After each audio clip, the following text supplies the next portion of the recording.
કુંભારિયા જૈન ડેરાસર ખાતે કારમાંથી 80 તોલા સોના અને 1.5 લાખ રોકડ રકમની ચોરીની ઘટના બન્યા બાદ પોલીસે 2 ચોરોને પકડી કાર્યવાહી હાથ ધરી છે।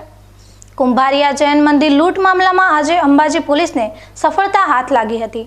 80 તોલા સોના અને 1.5 લાખ રોકડ લૂંટમાં બનાસકાંઠા પોલીસને મોટી સફળતા મળી હતી।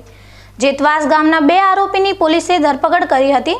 આરોપીએ કબૂલ્યું કે અમે દારૂ પીધેલી હાલતમાં હતા અને કારના કાચ તોડ્યા બાદ મુદ્દામાલ લઈને ભાગી ગયા હતા। બંને આરોપીએ નશાની હાલતમાં ચોરી કરી હતી। અંબાજી પોલીસ સહિત જિલ્લાની વિવિધ ટીમો દ્વારા પોલીસને 8 દિવસ બાદ સફળતા મળી હતી। આ ઘટનામાં ડોગ સ્ક્વોડ પણ બોલાવવામાં આવી હતી।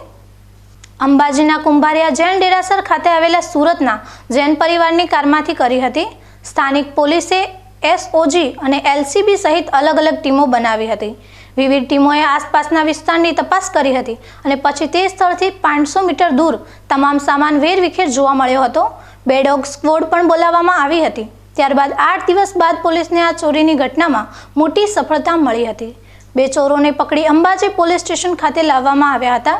મુદ્દામાલ કબજે કર્યો હતો અને કાયદેસરની કાર્યવાહી હાથ ધરી હતી। એક જૈન દેરાસર આવેલું છે કુંભારિયા જૈન દેરાસર, તેમાં રાત્રિના સમયે એક ચોરીની ઘટના બને છે કે જેના ફરિયાદી છે પિયુષભાઈ શાંતિલાલ મહેતા છે કે જેઓ સુરત ખાતે રહે છે।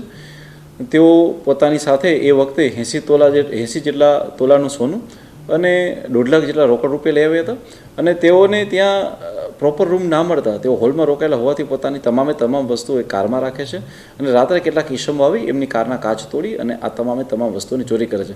આ બાબતની જાણ થતાં જ અમારી લોકલ પોલીસ તથા એલસીબી અને એસઓજીની અલગ 6 જેટલી ટીમ બનાવી અને ખૂબ ઊંડાણપૂર્વક તપાસ કરવામાં આવી। તપાસના અંતે પોલીસ દ્વારા 4 જેટલા મુખ્ય આરોપીઓની અટક કરવામાં આવે છે અને તમામ જે એમનો ચોરી થયેલો માલ સામાન છે તેને રિકવર કરવામાં આવે છે અને ત્યારબાદ કોર્ટની તમામ પ્રોસિજર બાદ એ લોકોને પરત પણ કરવામાં આવે છે અને હાલમાં એ 4 જે ઈસમો જે ચોર છે તે હાલમાં પોલીસ કસ્ટડીમાં છે અને તેમના વધુ રિમાન્ડ માટેની પ્રક્રિયા ચાલુ છે।